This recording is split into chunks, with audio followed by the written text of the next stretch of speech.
Thank you.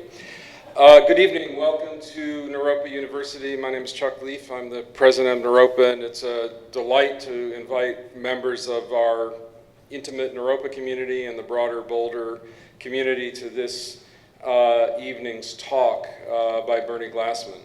I will introduce Bernie in a moment. I'll make a couple of other comments and give you some information as well. First, outside somewhere on the table, there's information about Naropa's upcoming first annual event to support scholarships for our students, which takes place on Saturday, September 28th.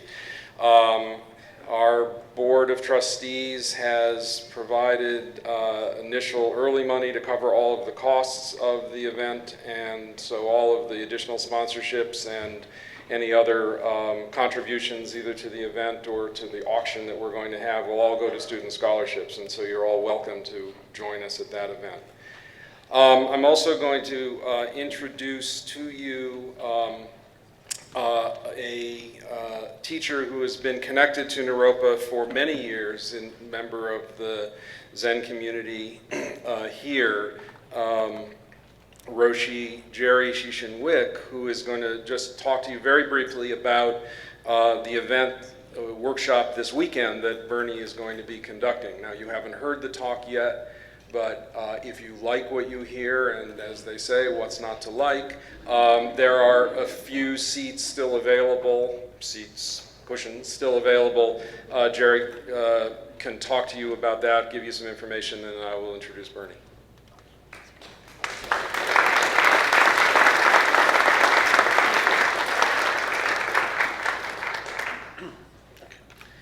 Thank you, Chuck. Yeah, we're debating whether to introduce the workshop before or after Bernie's talk, but I'm sure you'll enjoy the talk. And tomorrow from 10 until 4:30, Bernie will be giving an all-day workshop on Zen Peacemaking, the world as one body, at the Great Mountain Zen Center at Maitreya Abbey, which is in Berthoud. And we have information. There's a table outside where you can sign up. We do have limited space there, but I know there's still a space available, and for Naropa students, there is a discount from the general price. And Bernie will share with you, his life as a peacemaker, and it'll be an opportunity to have intimate exchange with him. And lunch is provided, and so you just need to arrive by 10 o'clock. And as I said, there's still space available, and you're all welcome to join. And I also want to put in a plug that for the Zen community, the first Monday of every month, we do have a sitting here at the Lincoln Shrine Room at 6 o'clock, a Zen sitting for one period, and then I give a talk, and there's questions and answers, and it's available for all Naropa students. And hope to see some of you there. Thank you very much.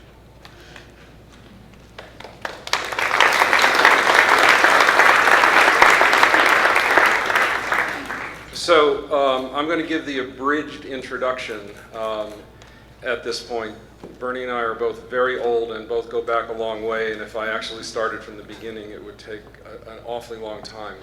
But it's very important for us in the community to know that Roshi Bernie Tetsugen Glassman has had a long connection to Naropa University in addition to all the other work he's done worldwide. Not so much in recent years, but Bernie's teacher, his Zen teacher, Maizumi Roshi, a wonderful Zen teacher who was based in California, was a close friend of our founders, Chogyam Trungpa Rinpoche, and in 1977, as Naropa was, 3 years old, when Trungpa Rinpoche decided he needed to go on a one-year retreat, he actually asked Maizumi Roshi to look after Naropa by actually moving to Boulder for some months and being a very important kind of anchor and spiritual presence here.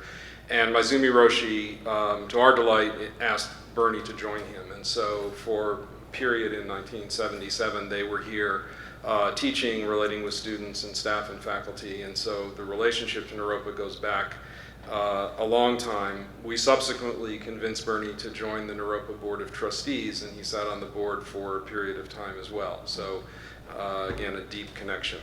Many people know Bernie from the other work that I'm sure either he will talk about or you will be able to ask questions about, including peacemaking work around the world. And for me, my connection has much to do with the social entrepreneurship, economic justice work that Bernie launched as really his manifestation of his spiritual path. Most notably, I think, the work in Westchester County in Yonkers, New York, which is called the Grayston Foundation, which works still today in providing housing for homeless families, health care for people living with HIV and AIDS, child care for low-income persons, and community gardens, a number of other community projects. And then maybe what most people know, if you do know anything about Grayston, known for the Grayston Bakery, which is a bakery that hires chronically unemployed members of the local community, people who have had substance use issues, have been homeless, many who have been incarcerated, and who can come to the bakery, get a job if there is an opening with no resume checking and no other kind of vetting, and given an opportunity to kind of connect to some economic sustainability. The bakery is most well known because it is the provider, among other products, it's the provider of little 1-inch brownie pieces for Ben & Jerry's ice cream and yogurt, which when I left Grayston in 2003, after 10 years there as the president, the bakery was selling about 6 million pounds of brownies, $6 million of brownies a year to Ben & Jerry's, and Bernie just told me that it's at about 12 million now. So it carries on, and people continue to eat sugar and fat, and that's a good thing. It's a good thing for these purposes. We consider that's a blessing. But Grayston was a model of social entrepreneurship. We talk about it in our peace studies and our environmental leadership classes here. I've talked about the Grayston story around the world. It's an important story to tell, and it would not have happened without the effort of Bernie, of his wife Jishu, who was very much the spiritual mother of Grayston, as well. And so for those reasons, all of these streams coming together, it's a delight for me to welcome Bernie back to Naropa.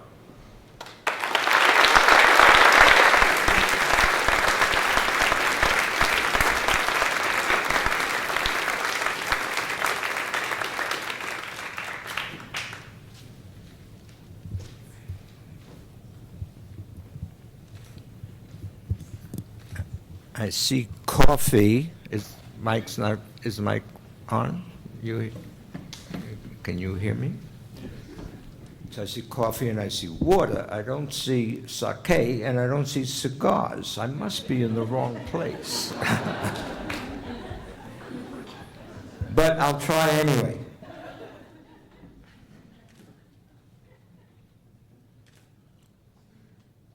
Oh, thank you, Chuck, for whoever you were talking about. Yeah. So I haven't been here for a while. And I don't know most of you. In fact, I know just a few. So what I'd like to do, and what I do wherever I go where I don't know the vibes of the people, I ask you to ask me a question. I wrote a book called Instructions to the Cook. It sort of talks about this model that Chuck referred to, the Grayston Foundation, Grayston Mandala. But one of the important parts of that book is to look at the ingredients you have and make the best meal you can with it. A lot of us look at what we don't have. And based on what we don't have, we come up with reasons for not doing things.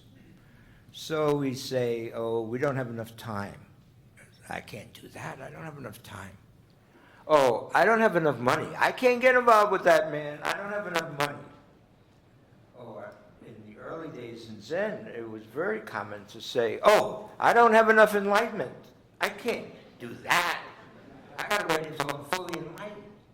Or I don't have enough training. I can't get involved in that. So a lot of us have all these things that we look at that we don't have as reasons for not doing stuff. I like to look at it a little different. Look at what it is that we do have. It doesn't matter what it is, or how little or how much. Look at what we have. And now make the best meal possible. I don't know if you know that your president, Chuck, is a master chef. And has written a cookbook, and he's great at cooking. And he works with the ingredients he has, right? And then you make the meal you can, the best meal you can, and the meal you make, I define as the best meal you can make, and then offer. So our meal is gonna be our discussion. But what are the ingredients? Where are all the ingredients? So I need to get a little sense, a little taste of what these ingredients are. And the way I get it is by having you ask questions. Now, I'll give you a little secret. I forgot to ask for a piece of paper. I have a pen. I have no memory. So without the paper, you might ask a question. By the time we get all the questions, now I have paper, so I can't make that an excuse. Okay.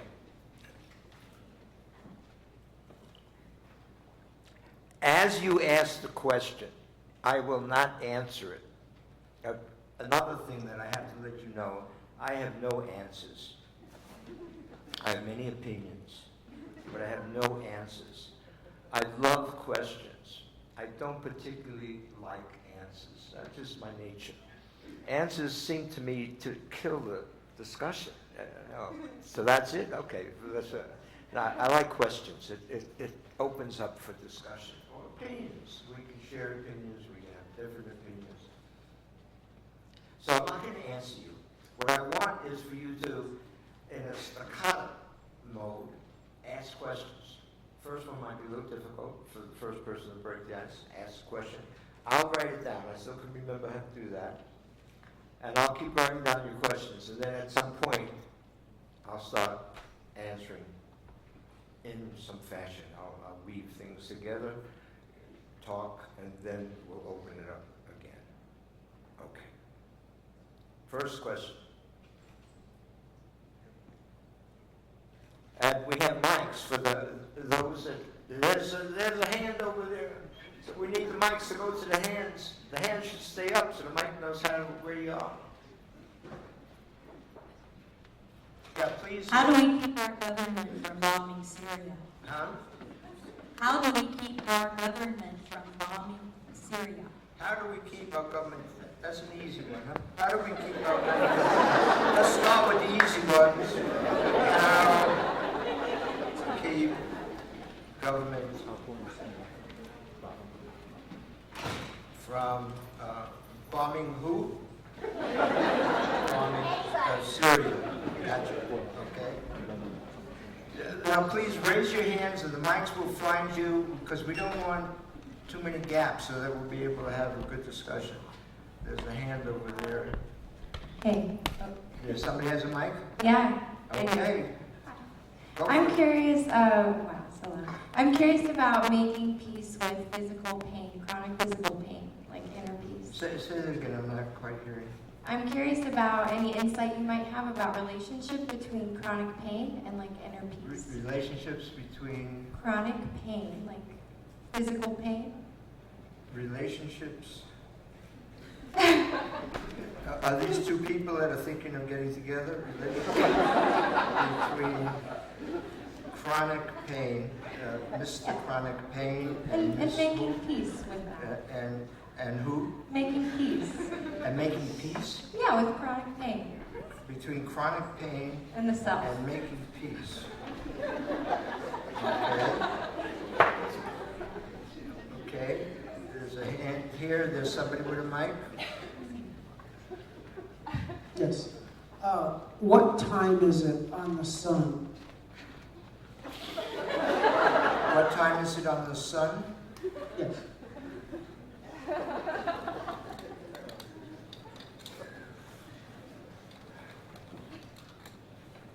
Well, that's a little bit of a facetious question, so I'll just answer that one off the top of the thing. What time is it on the sun? When? Next.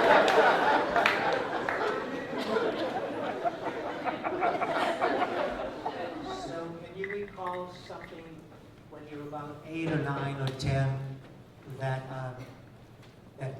created some kind of a seed which propelled you to live the kind of life that you've lived?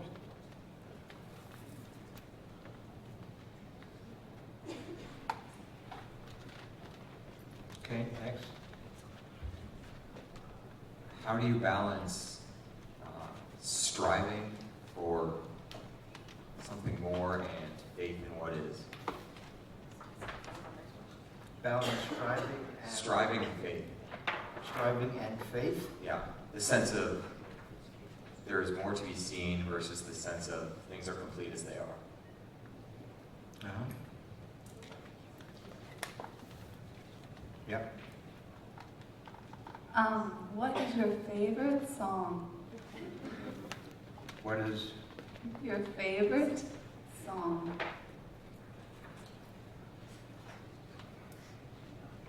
song? Why are we so damn serious? Why what? Why are we so damn serious? Who's damn serious? Me? We? Why are we? Who is we? Can you define that better? We? Why are we? Who are we? Second question. You only get one question. Second question will have to be after. Yes, sir. So we've known each other a couple of years, and in those couple of years we've both gotten bolder and grayer. At the same time, I've gotten more disabled. The question to me is, when you're approaching advanced years and advanced disability, how to maintain the Bodhisattva principles when life forces us to be so concerned with ourselves?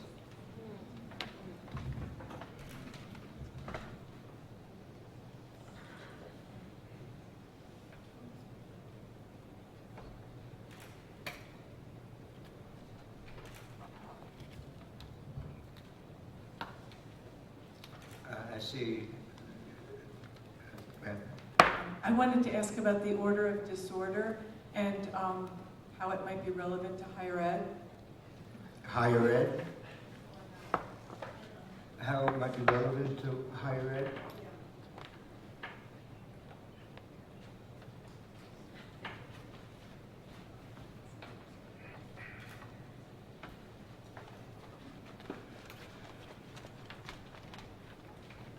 What is your best piece of advice you can give to a Zen student? Best piece of advice for what? A Zen student, Best piece of advice for a Zen student? yes.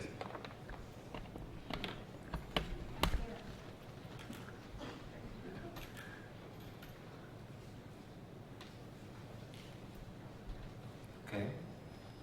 I'm curious how to share the Dharma, or even of what value is the Dharma for people that don't have access to food or water or in situations of intense suffering.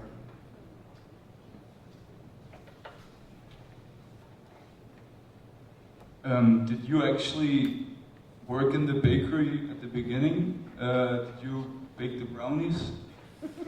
And what's your current role within the Zen Peacemaker? Yeah, what are you acting?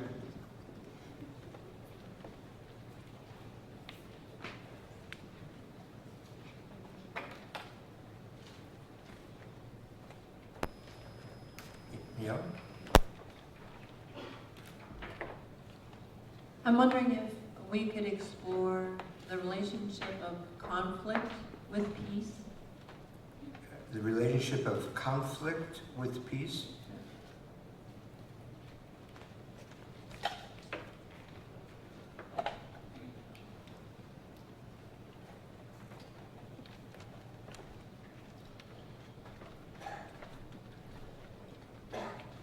I have to use up the whole sheet, so. Who am I? Who am I? Who's asking that? Next. Last time I saw you, you were working on the hunger project, trying to do that film and meet with Obama. And reading today, there was a report on the 16 million hungry children in this country. Hunger Project. Yeah? Yeah. Krishna Das had mentioned the retreat you did at Auschwitz, and I wanted to know what inspired that. Say that again, I heard Auschwitz. What? Krishna Das had mentioned a retreat that you'd put on at Auschwitz, and I wanted to know what inspired that. Auschwitz. Yeah.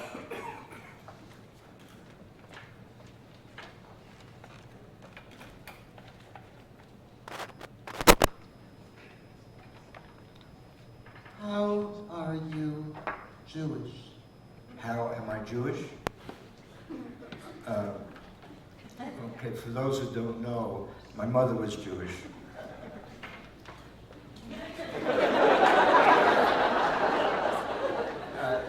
That is the definition of what it takes to be Jewish. Your mother has to be Jewish.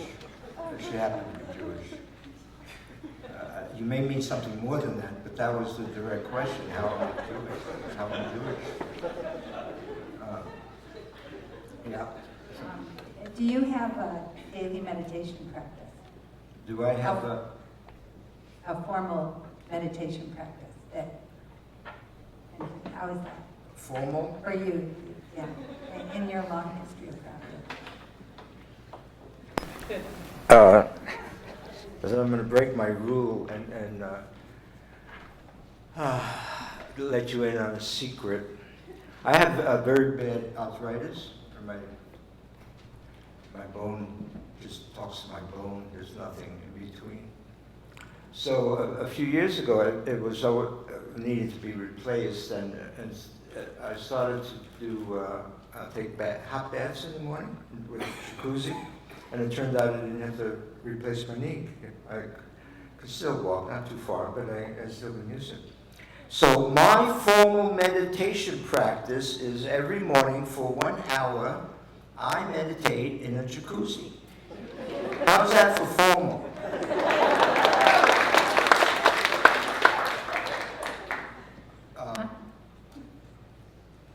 But I'm going to talk more about at least the Zen notion of meditation practice. Okay. How does it feel to be back in Naropa after all these years? How? Say it again.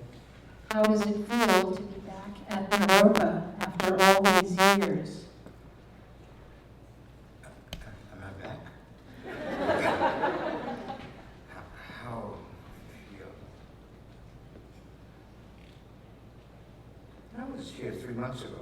How about that? Okay. Yeah. So I read you did a PhD in applied mathematics. So is it helpful in practice Zen? Is it possible? Is it helpful in practicing Zen? Applied mathematics. In my PhD, helpful in practice. I mean, how it is helpful, or is it helpful? But helpful in practice? Yeah. Okay. If we have a couple more questions, I have 2 more empty spaces on the sheet. I could turn the page, but I'm not going to. We'll end with 2 more.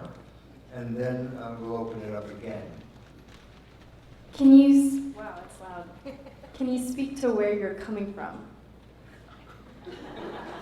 I don't mean geographically. What did she say?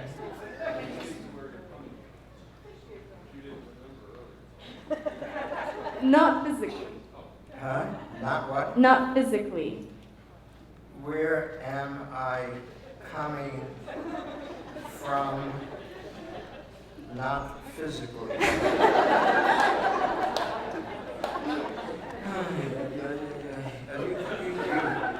You really get into some complex thinking. Okay, we have one more question with a Right. number of hands. Somebody has a mic. Go for it. What is your take on the use of entheogens for spiritual development? Say that again. What is Mics your have take a- on the use of entheogens or psychedelic substances for spiritual development? For spiritual development. It sounds really loud.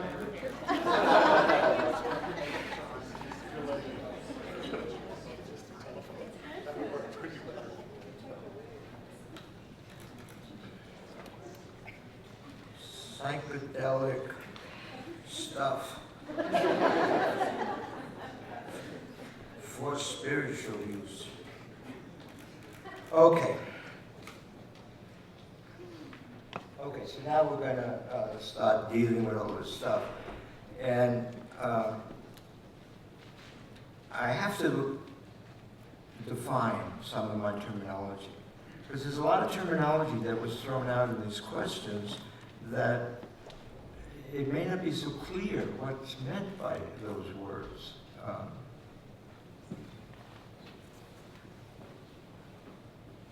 For example, practice. So it's a very simple word. It's used a lot, and it was used a lot in these questions. But what do you mean by practice? We can go around the room and probably find all kinds of things that you mean. But I'm going to start by telling you what I mean by practice.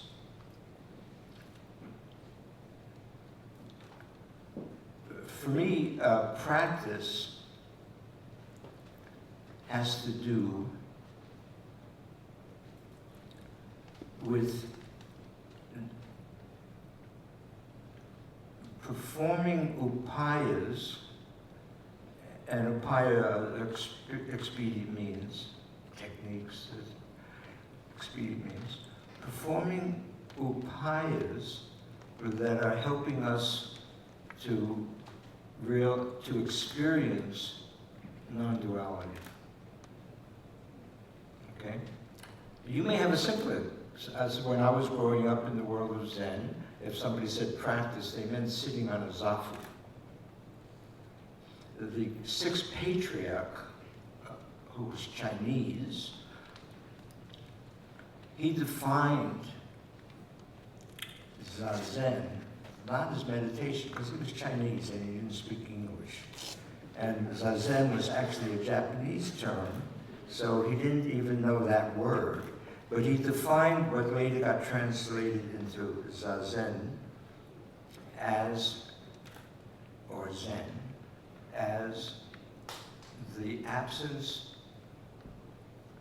of a split between subject and object. That is the state of non-duality. And so Zen, as a school of Buddhism, Buddhism is what? I define Buddhism, and many people will define Buddhism, and we have scholars in here, but many of us will define Buddhism as to awaken. A Buddha is an awakened person. And so all these different schools develop for ways to awaken. And to awaken to what? In my opinion, it's to awaken to the interconnectedness of life, to the oneness of life. It's very straightforward. And so all these schools develop with different schemes, upayas, techniques, ways to help us do that. If you perform those ways, I call that practice. So my definition of practice is very extensive. I, in the last 30 years, have emphasized upayas based on social engagement as ways to awaken to the interconnectedness of life. I'm not of the, there's a class of folks that say you should get yourself really stable and enlightened to some degree or whatever before you get involved in social engagement. You gotta get the inner stuff all in shape before you can do outer stuff. I've heard those expressions, and I'm not of the school that has those opinions. My opinion is that you can awaken to the interconnectedness of life by being socially engaged. And I've developed many different ways of doing that, some of which I call plunges, some of which we call bearing witness retreats.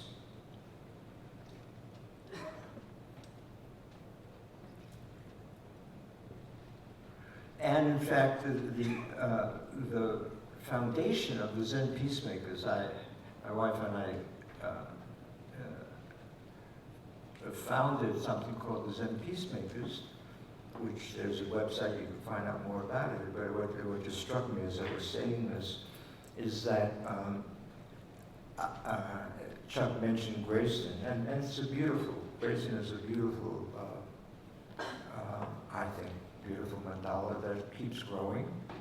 And it's over 300 units of housing for people that were formerly homeless. It's amazing things happening there, and I'm back to going working there 1 day a month. But at some point, I felt I wanted to do something else. That we had wonderful people around. It was in a good shape, and I actually asked Chuck if he would be president. I had been president of it, and he would be president. And I went off. It was my 55th birthday. I am now 75, so 55th birthday, I'll be 75 on my next birthday, which is soon. 55th was 20 years ago. So 20 years ago, I decided I want to do a retreat. That is, I wanted to sit somewhere, do some meditation, and think about what do I want to do next in terms of working with folks that are being rejected by society, with poverty, with people with AIDS. Those are the issues I was interested in. And I said, it's my birthday, so let's do it in an interesting place. And I chose to do it on the steps of the capital of our country, Washington, D.C. My birthday is January 18th. That year, that week, and January 18th in particular, turned out to be the coldest in 50 years in Washington, D.C. And so we were covered with snow, and the city stopped, D.C. stopped. There was, people couldn't drive their cars, and so everything was too cold, man. And there we were sitting, and out of that came the vision of developing a container for people interested in meditation and social engagement that would invite folks from around the world to get involved in that kind of thing. And one of the reasons I thought of this was that one of the shlemiels, we were shlemiels, right? Who goes to do a street retreat in the coldest winter? One of those shlemiels was this guy, Chuck Lees.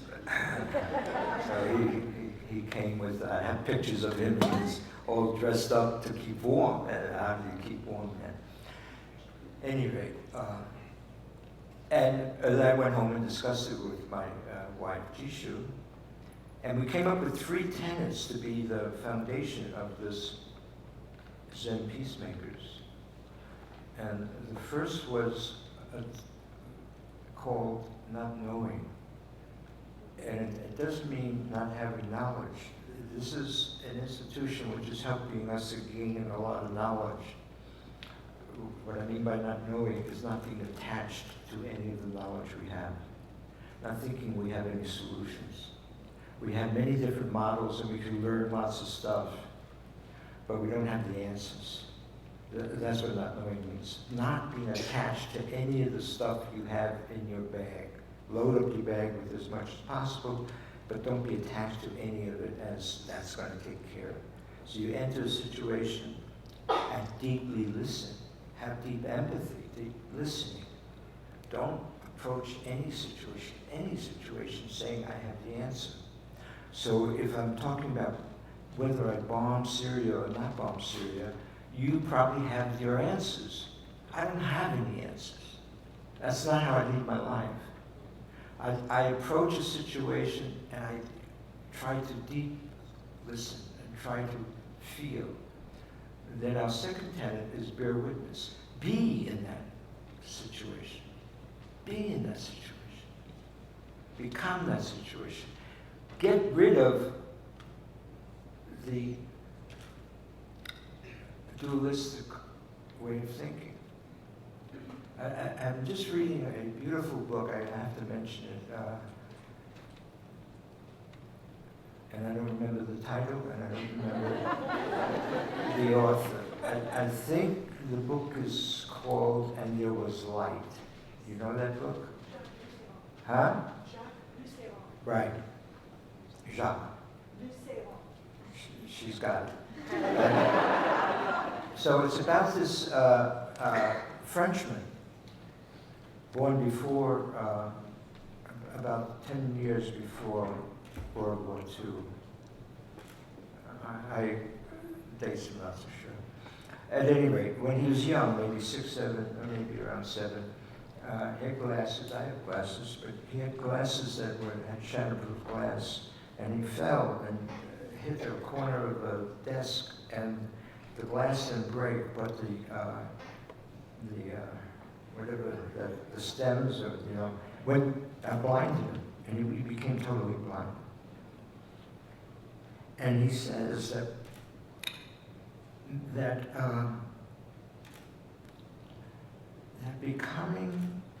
losing his sight, losing his vision, he gained tremendous sight. Everything was light, and now he could fill his room by your breathing, by the sounds, by the vibrations, by the feelings that were coming to him. And it was not him observing, he merged into those. It's a beautiful description. If you read him talking about what happened when he was blinded, it's a beautiful description of our not knowing and bearing witness. That is, when he said, when I had sight, I was blind because I was looking at all these things, and they were attachments to my concepts. I knew what I was seeing.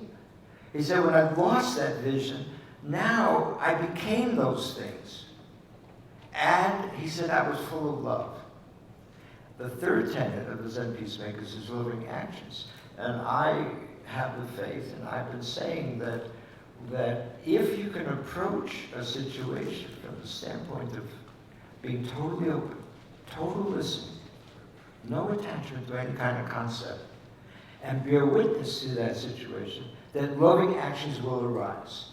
And that's got nothing to do with whether your opinion or somebody else's opinion calls them loving actions. My definition of loving actions are those actions which arise from approaching a situation in that way. And he, talking about losing his vision, goes through such a beautiful poetic description of our three tenets, and feeling that what arose out of all of that was just love. It's beautiful. Anyway, you may not know, but I've dealt with a number of your questions. But we can get around to them again if you wish.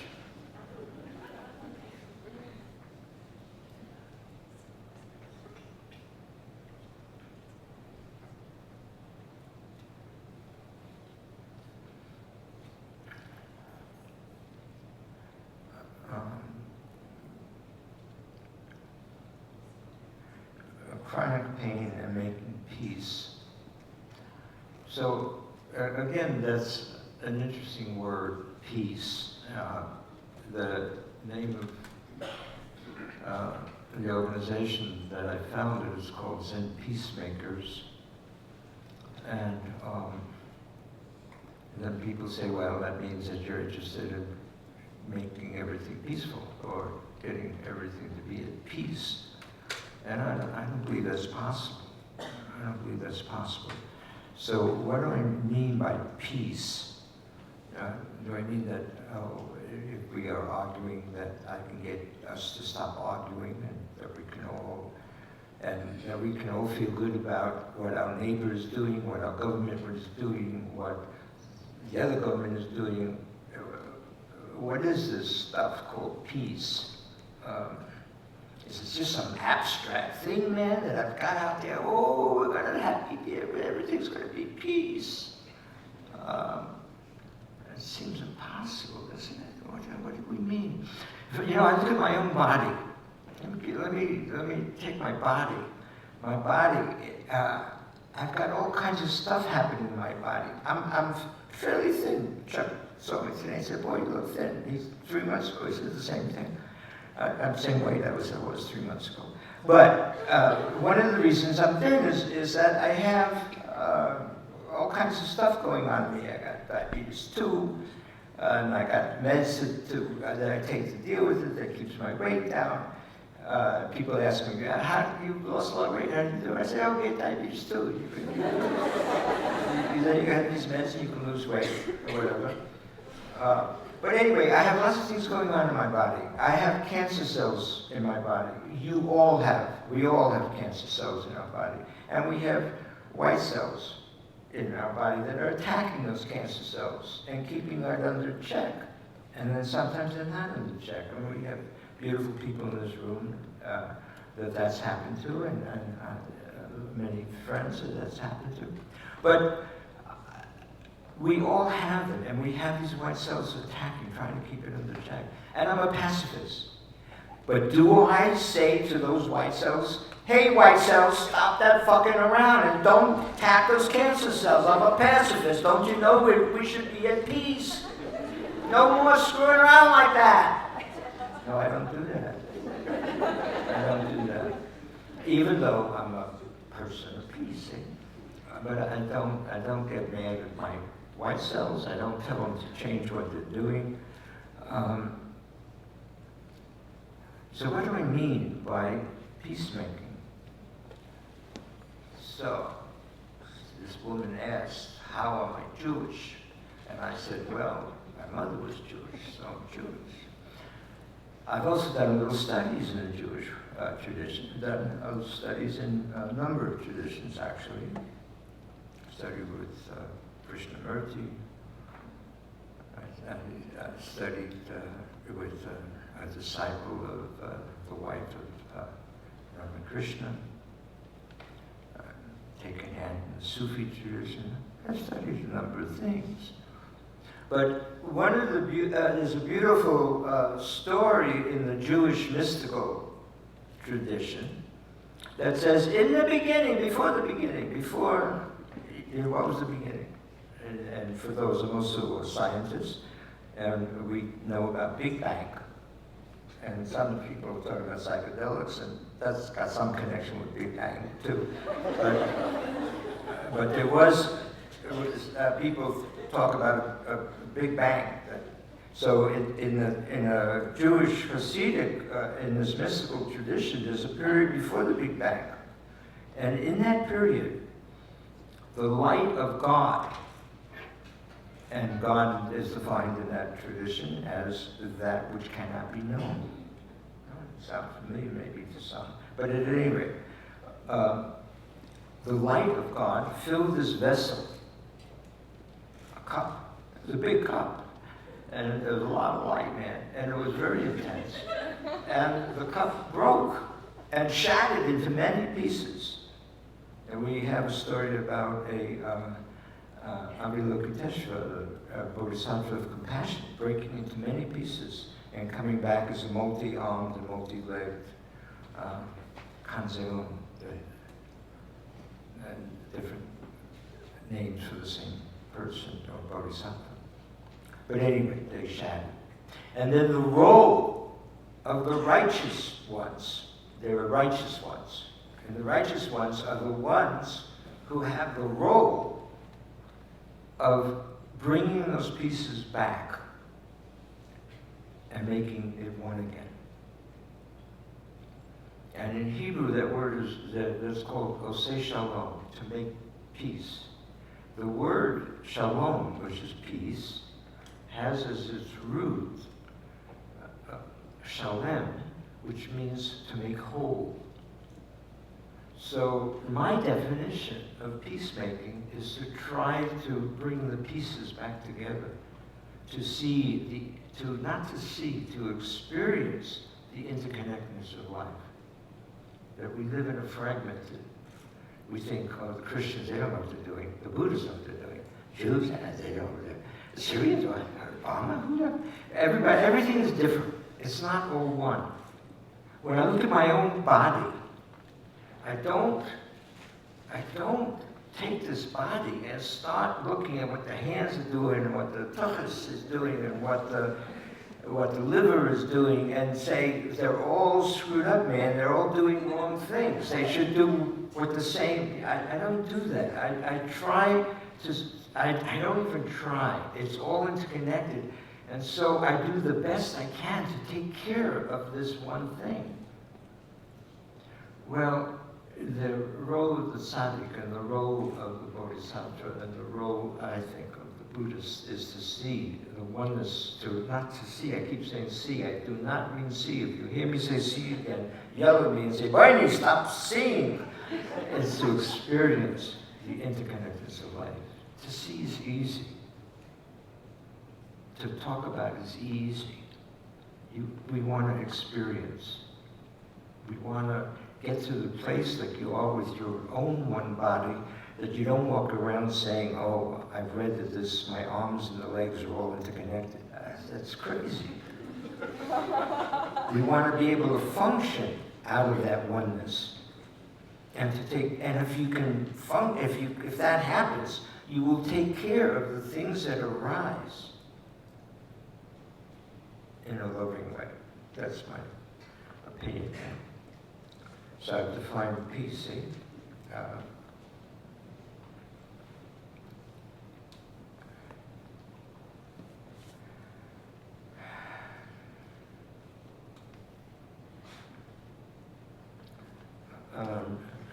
I'm going to talk about, I'm going to address striving and faith.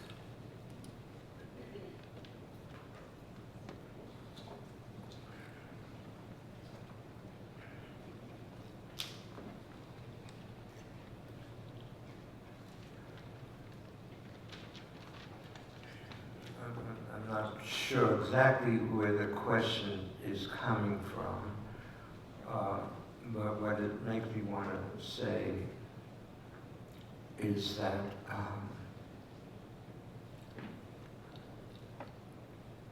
I have faith.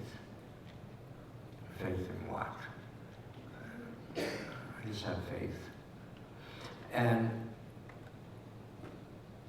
I strive. What does that mean? The word that wasn't mentioned that I think is sort of behind the scenes screwing up things is expectation. So in my definition, when we have expectations, that leads to frustrations and to questions like this.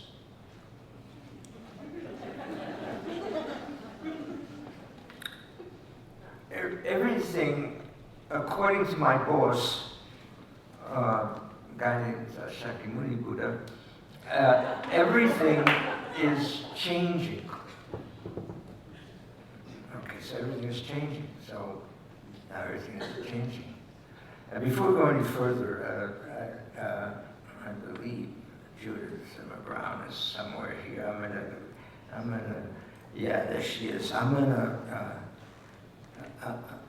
defame the Dharma now, and tell you that I've said before that I don't think there are any answers, it's all opinions. I don't think there's any truths. Opinions, if it's all opinions, then whatever opinions I have are my opinions. Whatever opinions you have is your opinions. An opinion cannot be right or wrong. They're an opinion. We could share opinions, we could disagree about opinions, we could discuss them. Generally, we will not go to war over our opinions. It's only when we say, my opinion is right and you better have my same as my opinion, then we can go fight and do wars. And you've seen that over and over. So I'm going to defame the Dharma, but not in my book, is that, I thought of it when I said my boss, Shakyamuni, there are people, not him, but there are other people that said that he gave the Four Noble Truths. I say they were Four Noble Opinions. And I think that's an important point. So don't let anybody give you a truth, man. Especially me. Don't take anything I say as a truth. It's all opinions. It's when, if I have opinions, like let's say my opinion, I do a lot of work in the Middle East. I do work around the world. But I've done a lot of work in the Middle East. If, in my opinion,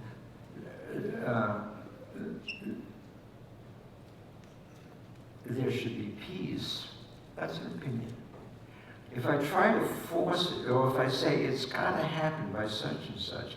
I was involved in the Middle East when from a long time ago, when it looked like there was going to be peace. And the expectations of the peace was so tangible, palpable. Everybody was so happy.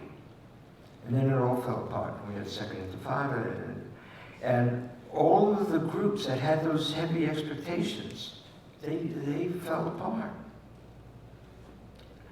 Expectations in generally do not happen. And when they don't, it's deep frustrations. So which of the groups that stayed active after the peace accords all fell apart? Those that were doing the work because the work had to be done and had no expectations about what would happen. They still lived. But many of the other groups, beautiful groups, the expectations were so high, and now it didn't happen, and they fell apart. So striving is extremely important as far as I'm concerned, and I do a lot of that. But if you have any expectation over what you're striving for, forget it, man, you're in for trouble. If you're striving because it needs to be done, because you feel it should be done, do it. If you don't want to, don't. But don't expect that anything is going to come out of what you're doing. That's a problem. Just have faith in the doing, not in the goal. But have a goal to aim at, but just have no expectation that you'll reach that goal. When I started Graceland, I set a goal for myself. I said, I want to end homelessness in Westchester County. I had no expectation that we could do that. But that was a goal. That was a place to go to. And then that raised questions. Well, what do we do? And we came up with a model and a way of doing things. Julius told me it's down 75% from when we started homelessness. That's amazing.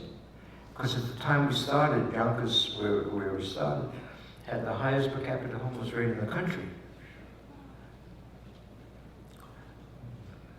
So strive, but don't have any expectations. That's my opinion.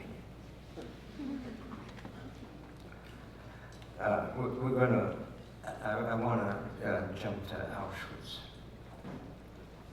So I mentioned these three tenets, And it's not so easy to get into a state of non-attachment. Zen is full of upayas, and I've defined upaya already, so hopefully I can just use that term. Zen is full of upayas to help you let go of these attachments. And you've heard in the Zen world people saying, let go! You know, let go of what? Let go of these attachments. And they had all kinds of schemes. There was a guy named Rinzai, happened to be Chinese. His Chinese name was Linqi Rinzai. I know the Japanese pronunciations of these names better than I know the Chinese. But anyway, so Rinzai was famous. How did he help you to let go of your attachments? He screamed at you! You would do something, he would scream. So he was known for screaming and shouting. And those were ways of you letting go, because it was hard to hold on to anything you were thinking about when you were screaming. There was a guy named Toksan, who also Chinese, that he was famous for hitting you with a stick. Every time you would say something, he'd hit you with a stick. Or, if you didn't say something, he would hit you with a stick. And why? Because he was trying to help you let go of those attachments. Nagarjuna he was a little bit more, philosophical. If you said something, he'd say, no, that's not it, man. And then you say, well, no, that's not it, man. So he kept negating everything you said. That was a way. For those who've seen the movie The Big Lebowski, how many have not seen The Big Lebowski? Well, you should see it, man. If you learn anything from here, learn that you should see The Big Lebowski.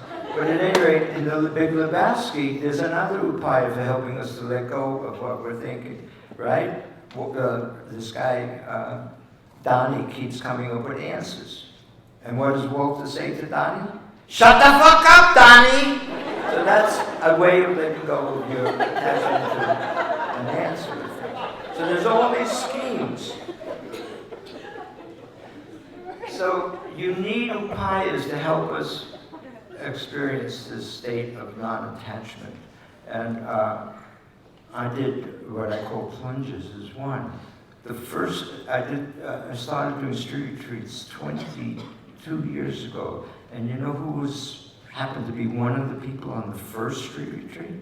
This young lady, Ann Waldman, over here. She was on that first street retreat 23 years ago. April of 91.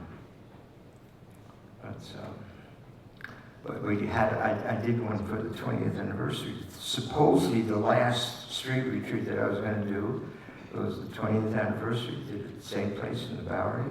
It rained, the same thing that happened that first time. Rained the whole time. Well, it was a little different. I was 20 years older, and my body ached for a week. But that was a plunge. Why is it a plunge? Because a plunge, I define a plunge as being that which can take you into a state where you don't know, none of your ideas and concepts can tell you what's happening. If you were to come with us on the street, you'd have many different ideas and concepts of what it's like. But when you get there, it ain't what you thought. And all of a sudden, you're faced with meditation can be a plunge. When you first do your meditation, you have no idea what is going to happen. LSD can be a plunge. There are many things that can take us into a place where our rational bag of concepts and ideas don't work. They're all schemes, and Zen is full of those schemes. Koan system was developed in the Zen world, and the first koans are all aimed at having you experience that state of not knowing.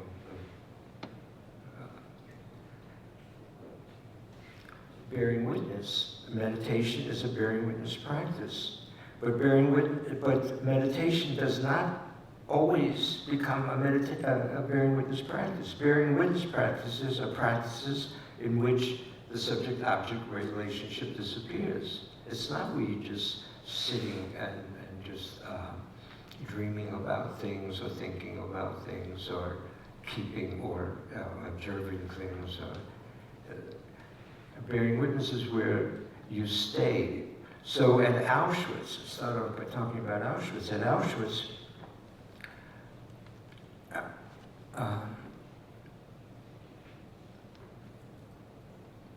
this November will be the 18th year. We do it annually. It'll be the 18th year. So first time I went to Auschwitz was about 20 years ago. I was attending an interfaith workshop, and a student of mine, a man named Claude Thomas, was joining a bunch of Japanese monks that were going to walk from Auschwitz to Hiroshima through war-torn countries. And this interfaith conference was to sort of send them off. Have a good time, boys and girls. So I went to join that, and I initiated this Claude at one of the crematoriums, and I was going to meet up with him into Buddhism and give him precepts. And I was going to meet up with him in Vietnam at the helicopter base where he was based, and ordain him as a Zen priest. But the first time I walked into where the crematorium was, Auschwitz was 3 camps. Auschwitz 1, which they call a museum now. There's a lot of museum-like qualities, but it's a big camp. And Auschwitz 2, which they refer to as Birkenau, because there were beech trees, and Birkenau is the German word for beech tree. Birkenau is huge. And when I walked into it, I mean, it is a plunge. Your mind cannot rationalize what you're seeing. It is so huge. It is so huge.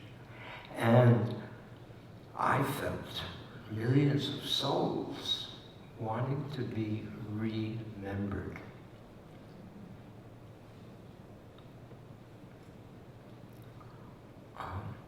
And I decided right there and then that I had to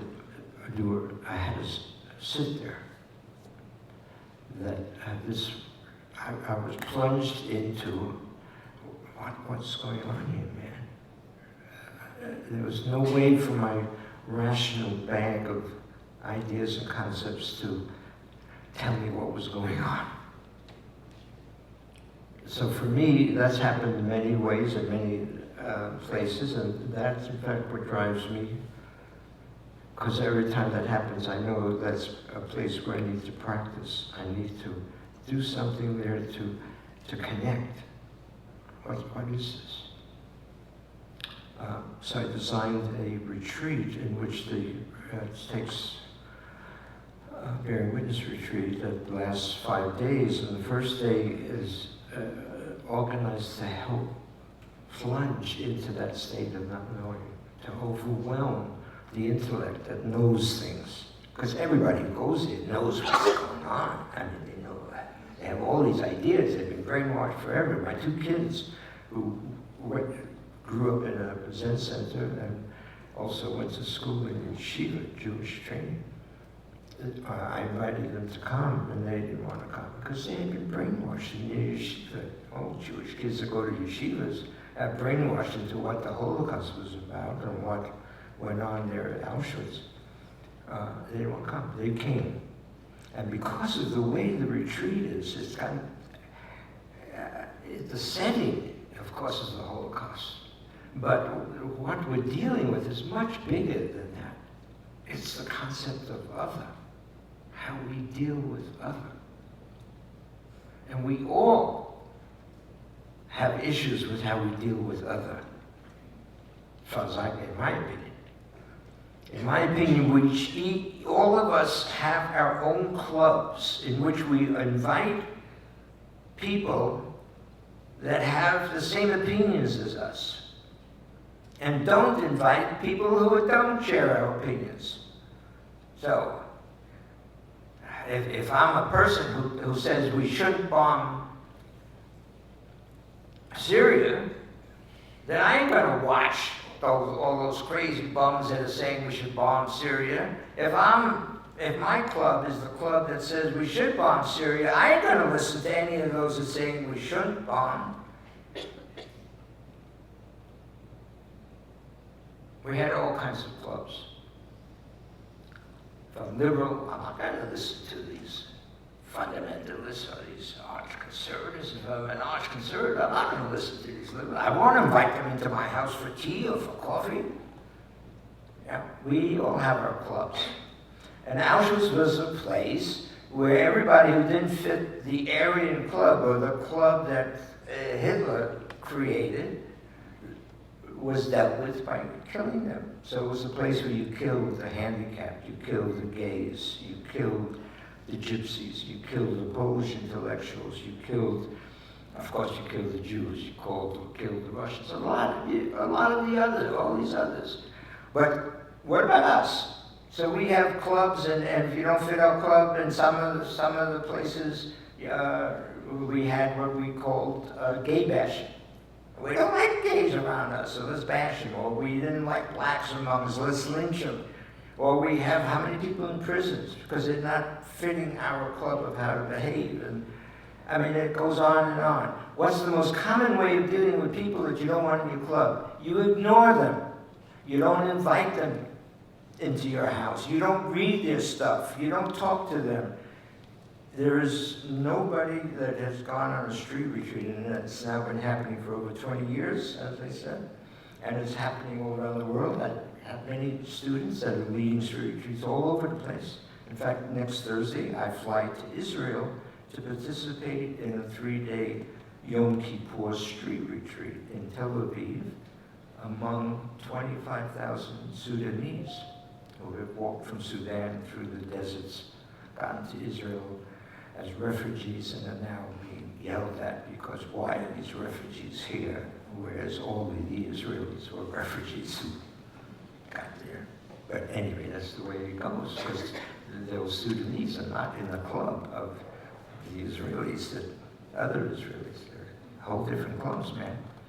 So Auschwitz is a place that all the people that didn't fit the club were killed. But the most common is we ignore them.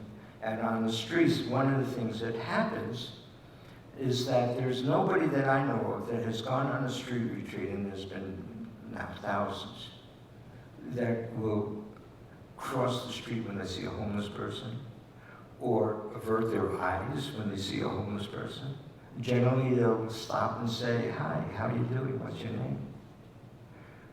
Because what do the street people want? They don't want money. What they want is love and dignity. But they don't fit many of our clubs, so we avoid them. I'll tell you a little story. This actress, Ellen Burstyn, came on street retreat. And she still talks about this. And she talks about it in that film we're going to see tomorrow. And part of being on the street, I asked everybody to beg. So she saw some people sitting at a cafe opposite St. Tompkins Park. That's sort of Anne's old territory. And she went up to the women, and she asked for money. Was it to get a train? I forget the reason she asked for money. And the woman gave her $1. She started to cross the street, and she was all happy she got this $1. And then she started to cry. And I said, "Why am I crying?" And then she realized she cried because the woman gave her the $1 like this. It's the first time that she experienced somebody not being able to look at her.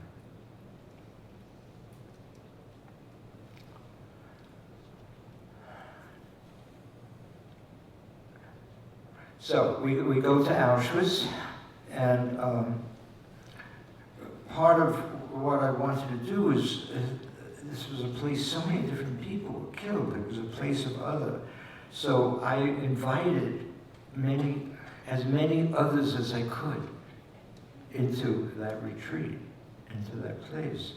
So we had survivors at the retreat, children and grandchildren of survivors. We had children and grandchildren of Gestapo and SS people that ran the camps. We had gypsies, the queen of Polish gypsies was there. Most of her folks, Polish gypsies, were killed there. We had gays. We had handicapped. We had people from 20 different countries. They're all affected by this other.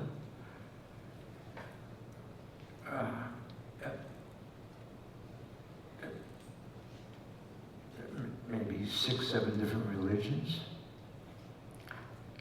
And every morning, and we sat in a circle on the tracks where Dr. Mengele decided whether you were to go to the gas chambers straight away or to slave labor.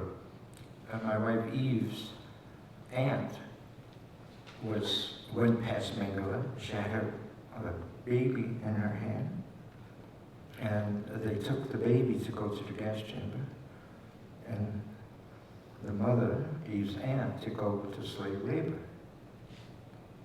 And she couldn't do it, and she grabbed the baby, so they both went to the gas chamber. But that's where we sit.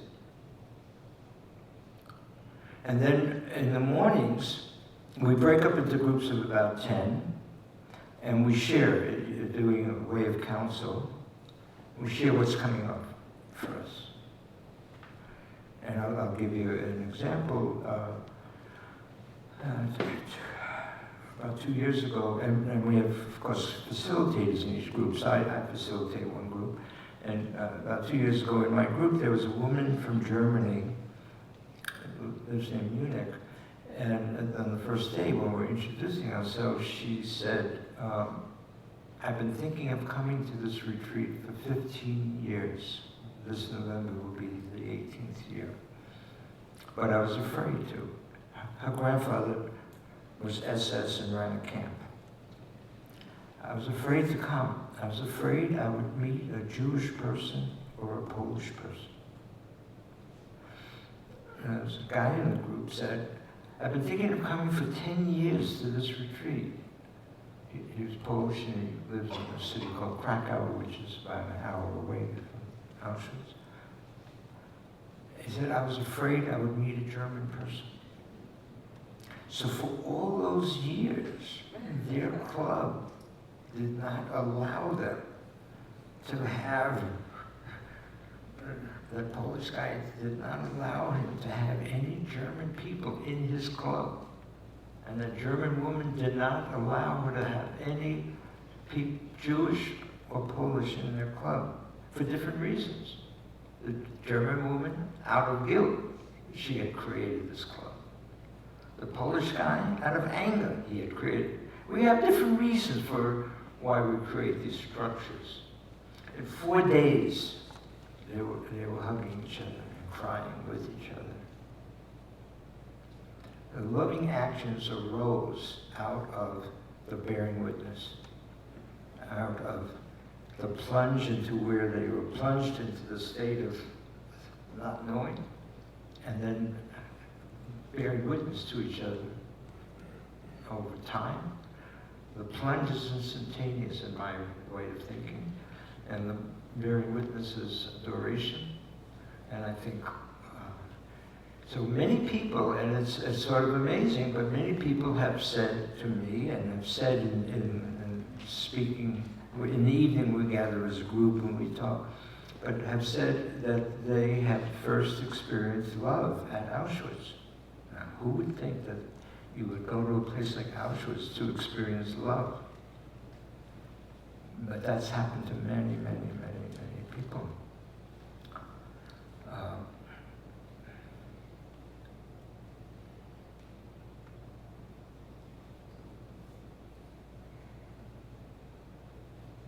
Favorite song, I gotta just, that was very important because it's one of Leonard Cohen's songs. and it's the one that goes, I'm not a good singer, but it's the one that goes, ring the bells. You know that one? Ring the bells that still can ring. There is no perfect offering. There is a crack in everything. That's how the light gets in. Oh, that's my favorite song. Best advice for Zen students. In my opinion, everybody should start off by saying what they're going to say as, this is just my opinion, man. That's another very important line also in the movie Big Lebowski. That's just my opinion, man. I have a whole website. There's a website for Zen Peacemakers, and I have one of the pages is just my opinions, man. And I give a lot of opinions.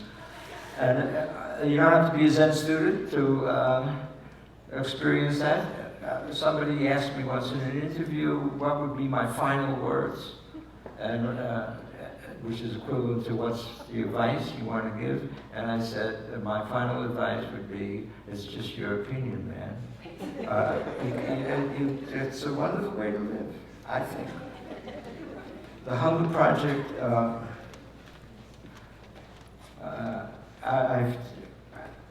Jeff Bridges has been studying with me for about 15 years, and he's been involved for 30 years in hunger work.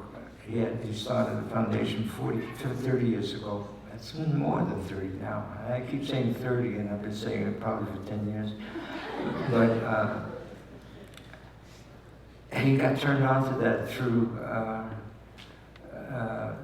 Werner Erhard, who had Lynn Twist be in charge of that hunger project. And he heard Lynn Twist talk, and out of that he got involved.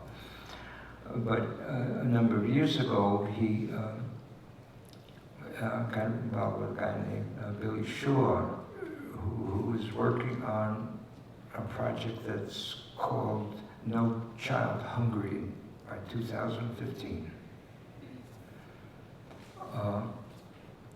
Sort of all ties a little. On that first street retreat, one of the things that I did is and I did in all the street retreats that I led, I would bring people to eat and sleep at different venues. So we'd eat at different places.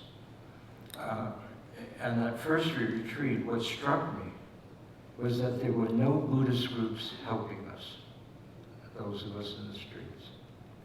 There were pretty much mostly Christian groups, of one sort or another. And they had different techniques. And so I wanted people to experience the different techniques.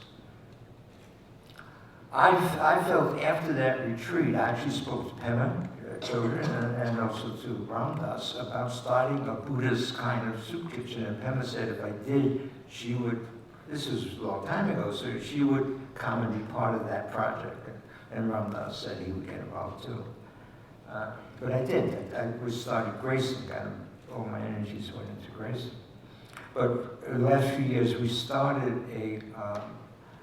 within the Zen Peacemakers, we started a cafe.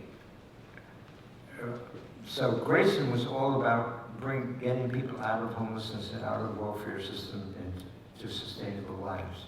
But we started a cafe for people that were in the streets, but one in which I felt there would be dignity. In the soup kitchens that I've gone to around the world, most mothers would never bring their children there. They're afraid to. And there's no dignity. I mean, I've at least didn't feel that. People would give us food, but I always felt that they were looking at me as being somehow inferior to them. They were helping me. They weren't my friend. So our cafes are places where there's music, where there's games for kids, where kids want to come. It's not a place where anybody's afraid, where you can't tell who is poor and who's rich, where it's gourmet food, it's vegan, and it's vegetarian, and it's meat, so there's choices. And it's building community. It's not just a place to eat, but it's building community, and it's building community between the various classes, not just the poor, not just the rich. It's a mixed kind of thing. Jeff lives in Santa Barbara, and he's on a program to have Santa Barbara be a model for a city that has no child hunger in 2015. So he's putting a lot of money and energy into that as a model. And they're doing a lot of work. Are they gonna attain their goal? I don't expect that. And I think if anybody does expect there'd be a problem, but they're working their ass off to try to reduce hunger, especially among children. And my work is more trying to create a different kind of soup kitchen around the country and around the world. There's already the soup kitchen we have is sitting in the basement of a UU church, and they've given the person. I'm not allowed to run any projects anymore. So my ex assistant is running that project, and the UU church has given him money to replicate the model in UU churches around the country. He's getting probably one request a week from groups around the country to replicate the models, and that's what he's starting to put his energies into. So, they'll go there.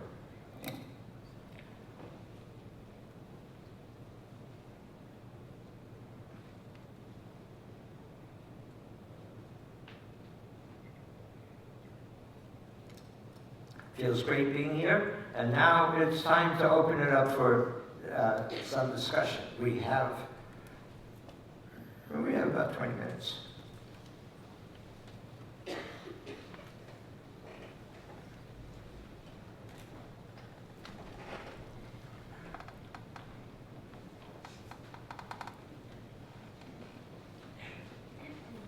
These bearing witness, I'll just as an aside, the bearing witness retreats in Auschwitz, there will be one in Rwanda for the 20th year anniversary of that genocide, which will be April 2014. There's one being planned with the Lakotas, and Native American bearing witness retreat, and 5 of their elders have come to the Auschwitz retreat, as have Rwandans come to the Auschwitz retreat to learn the model, and we work with them too. We've been asked to, and it looks like it's going to happen, a bearing witness retreat in Ireland. They will all have little different themes. But at any rate, the notion of bearing witness retreats, the man who coordinates our peacemaker work in Germany has done bearing witness retreat in a slaughterhouse. So it could be different ways.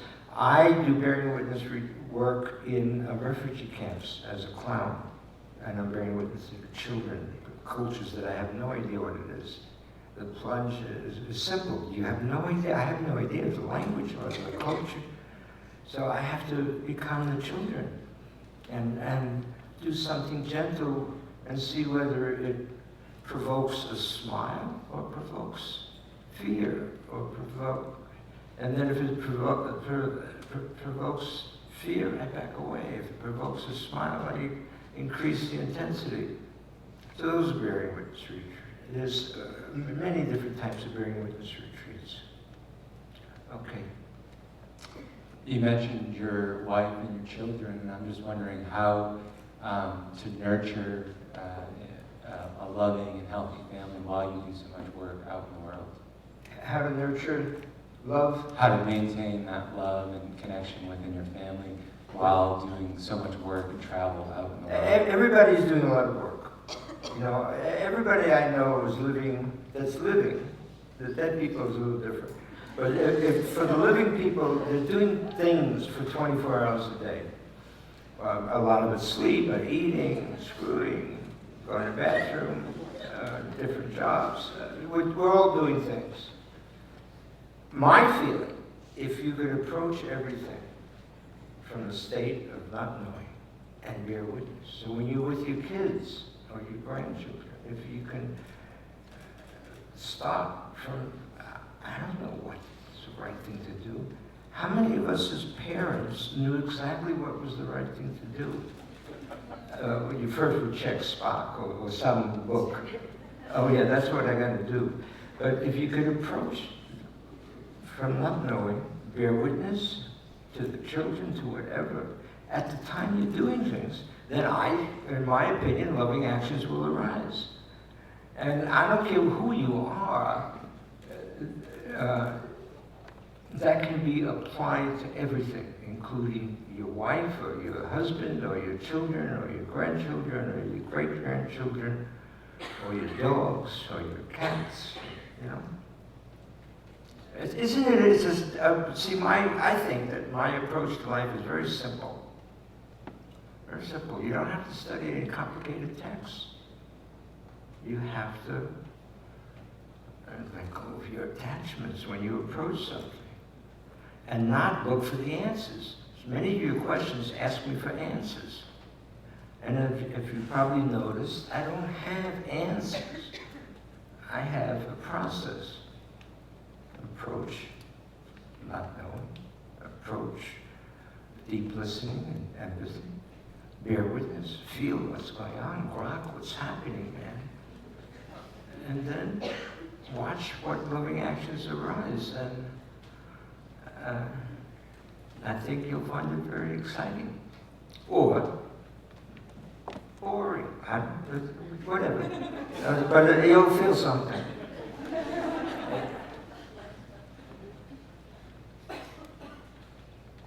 This cup of coffee was supposed to last me 15 minutes, and I just finished it. Boy, am I slow. Yep. I don't necessarily have like a question formulated, but I've been thinking a lot lately about judgment, and I just really appreciated like the bearing witness, and was kind of thinking that bearing witness can help transform judgment, because it really brings you into a place of being humble and that offering that dignity. I'm not clear. What do you mean by judgment?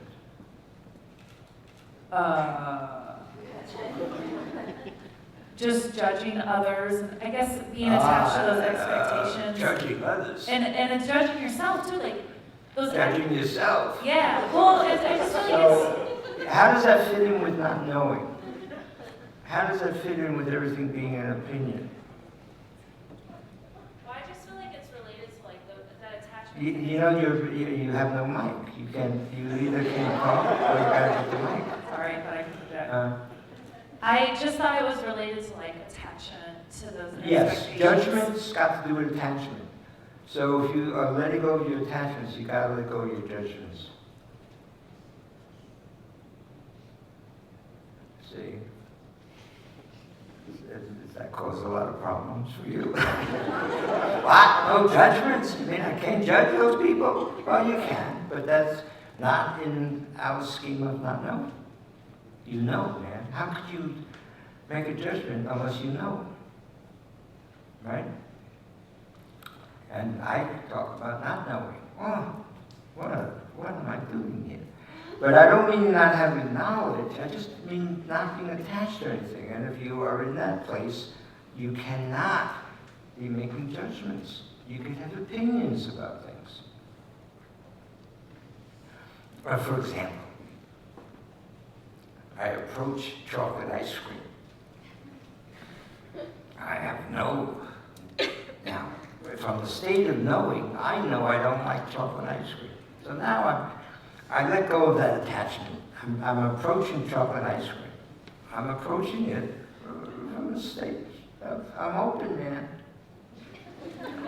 I taste it. I bear witness to it. You know, I become that whole chocolate thing. And what loving action arises? Fat! I don't like this! And I throw it away. That's the loving action that arose out of my... Now, I don't make a judgment. I don't tell my wife, chocolate ice cream is no good. I don't say that. But when I approached it from not knowing and bearing witness to it, what came up is I threw it away. I didn't want it. It's not that it was bad. It's got nothing to do with judgment. I didn't like it. So I threw it away.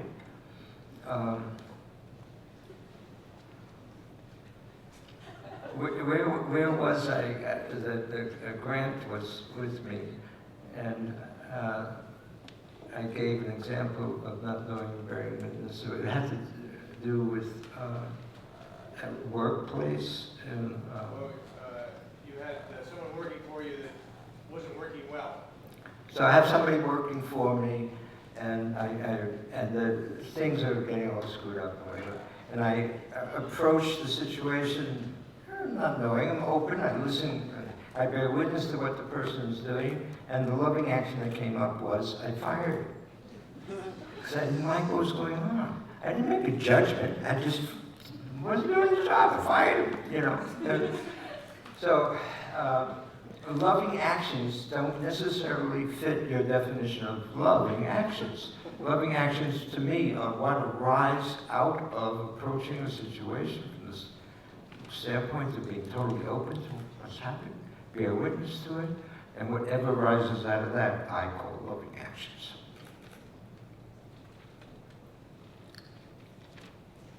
Yeah. Why do we call them loving actions? Why do I call them loving actions? Yes. You know, I struggled for a long time with what word to use. Where do you see the love there? Exactly. What are you calling love? Yeah, so you've hit a very important subject. Love. Love is a very important subject. And I talk about, in Buddhism, we want to be able to experience the interconnectedness of life. In the Big Lebowski, it starts off, this guy, these people come into the dude, whose name is Jeff Lebowski, they come into, but he goes by the moniker, the dude. They come into his house and they want some money. They're in the wrong Jeff Lebowski. There's another Jeff Lebowski, which we're going to meet soon. But they come into his house again. He's the other Jeff Lebowski. They want the money. They can't find it there. And one of the guys that comes in pees on his rug. And when he tells the story to his friend, Walter, at the bowling rink, he and Walter and this guy Donnie, they're big bowlers. He tells the story, and Walter says, that rug really tied the room together, did it not? And the dude says, yes, it really did tie that room together, did it not?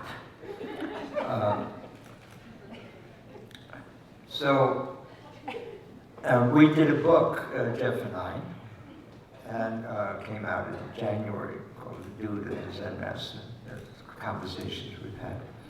And I was on the Charlie Rose show, and Charlie Rose asked about that rug.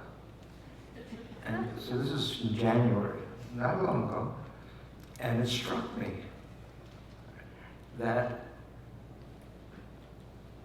because what are we talking about? We're just talking about how to experience the interconnectedness of love. And here's experience the interconnectedness of life, of the oneness of life. And here's a rug that ties the room together. And what struck me was that, what is that rug? It could be a Zen koan, see? But what is that rug? It's love, but not the love you were talking about. It's the love I was talking about. That's our loving action. It's the action that makes the oneness of things. It's an action that is not dualistic. And the energy of that kind of action is what I'm defining as love. It's more like agape, maybe, but it's a different kind of love. It's the love, it's the thing that ties everything together. That's my opinion. And I didn't get that opinion until last January. You know, I've been involved in the Zen practice thing since 1958, and it took me so goddamn long. I must be a slow learner. And you know, you're talking a lot without a mic. Well, get her the mic, man. She needs to be heard. She's got some interesting points that need to be disqualified. Is it working? So where's the loving action by connecting, experiencing, being together with this man that you at the end fired? Can you make a link? Yeah, because you're true to yourself, but you slipped into a dualistic way of thinking. You're talking about the in our dualistic way of thinking. Obviously, if you fire someone that's evil or bad or not good or is bad for the person or whatever. I mean, we have our ideas of what that's all about. What I'm saying is that whatever arises, for example, let me be in a dualistic situation, for example, with my hand. Say my hand thinks of itself as separate from this body. And the hand calls itself Richard. There's Richard, and there's Bernie. Bernie has experienced the oneness of Bernie and considers this arm as part of Bernie. Richard experiences Richard as separate from this thing. Okay. Well, that's the wrong example. Let's say that it's, let's say that this Bernie is experiencing everything but this arm as Bernie, and this hand is experiencing itself as Richard. Let's take those two for a second. Now let's say this becomes gangrene, and the arm is starting, you know how gangrene you could start there. I don't know what color, it all turns yellow or orange, I don't know. And since this Bernie, it does not act as being connected with Richard. You could say, what a pretty color that arm is turning, you know? And it could just do its own thing. The gangrene spreads and the arm withers and Bernie dies, because in reality they are interconnected. Let's say that Bernie now has experienced the interconnectedness of not only this but also the arm. So it calls all of this Bernie. And Richard is still looking at this as Richard. Now as the gangrene comes, Bernie might cut that arm off.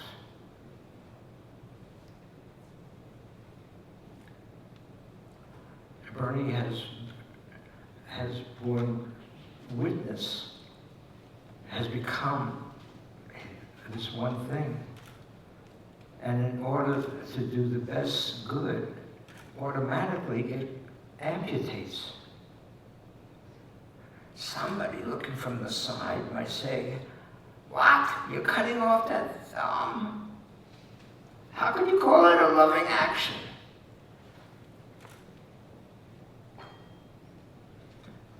But it's an action that came out of the oneness of life.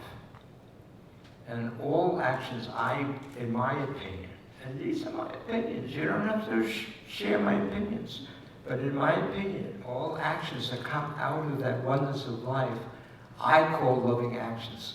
Now, you could have called them different things.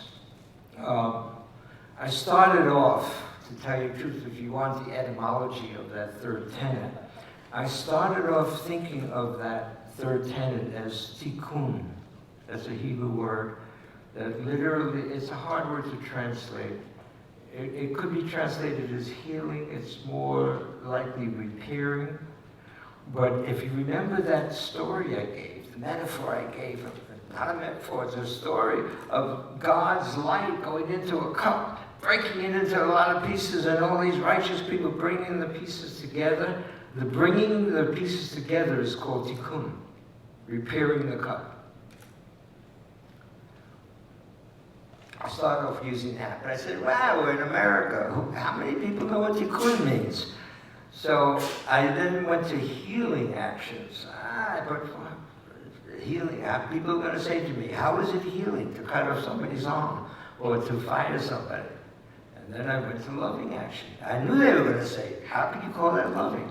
And I called it loving because it's the love that ties the room together. It was a non-dualistic action. Thank you. Now, we are approaching, we will have one more question, but I have to tell you, warn you, that if you want to dig deeper into any of this stuff, tomorrow, starting at 10 o'clock, all the way away 30 minutes away from here, long distance, man. I live in Western Massachusetts. And I'm going to come there. For me, it's a bigger distance. But at any rate, if you want to dig into more of the stuff, boy, I got a lot to dig into. But you might have some too, and we would share what you have.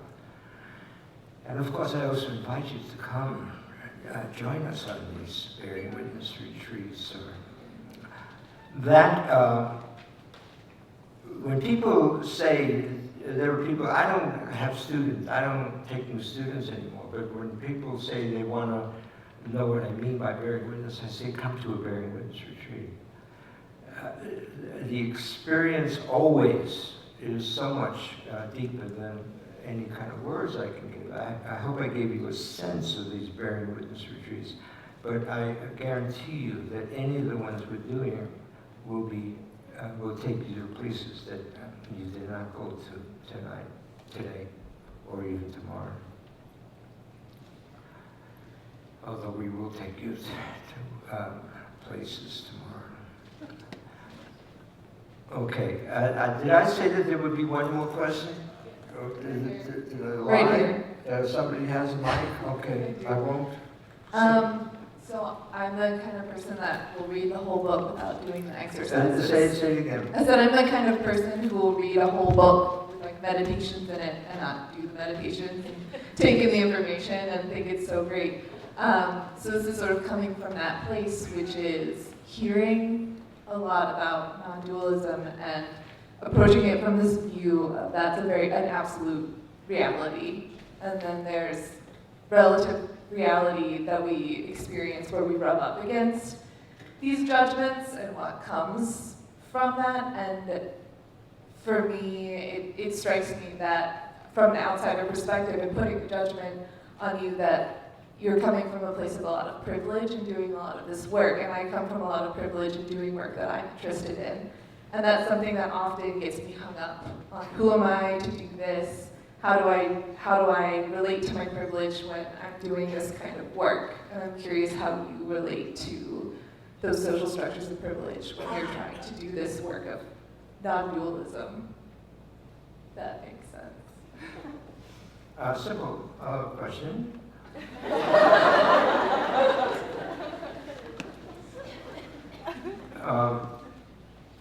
So I do a lot of this work with people that do not have the privileges you have.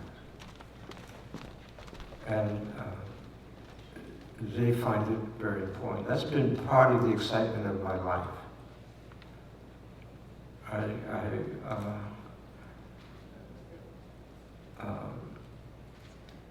I've spent a lot of time, and I spent a lot of time, and I have friends among the homeless, and people that work together among the poor. So I dip into,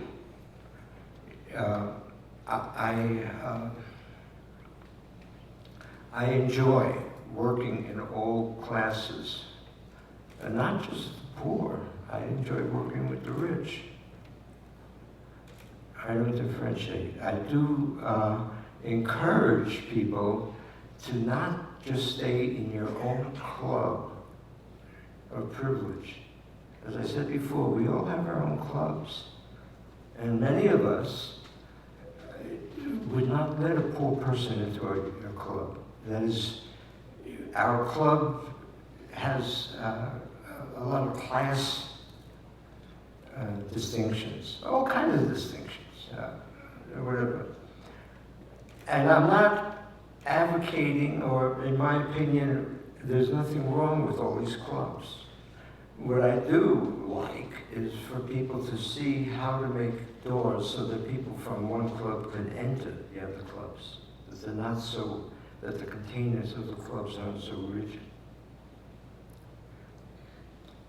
So if you want to give away all your money and you want to get rid of all your education, you want to get rid of all your privilege, I don't know how you're going to do that. You're who you are. That's your ingredients, who you are. Make the best meal possible. If part of your ingredients is you want to work with people that don't have the same privileges that you have, do it. What's stopping you? It can be done. That is one of your ingredients, the desire to do that. Work with it. That's all. Don't blame what your ingredients are, though. If your ingredients are that you just want to, you don't want to do that, then don't do that, man.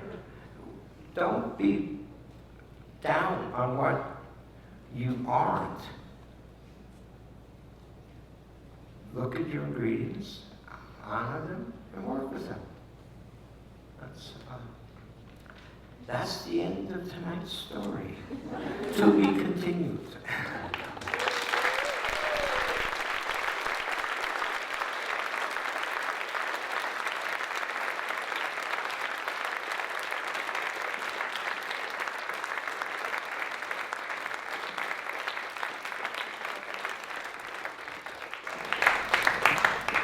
So just before people go, I want to thank you all for being here. Thank Bernie. Many people in this room who have experienced Naropa know that we bow a lot. And I will say one of the reasons we've practiced the bow for a long time is for moments like this. So I invite you to join me in bowing tonight as we end. Thanks.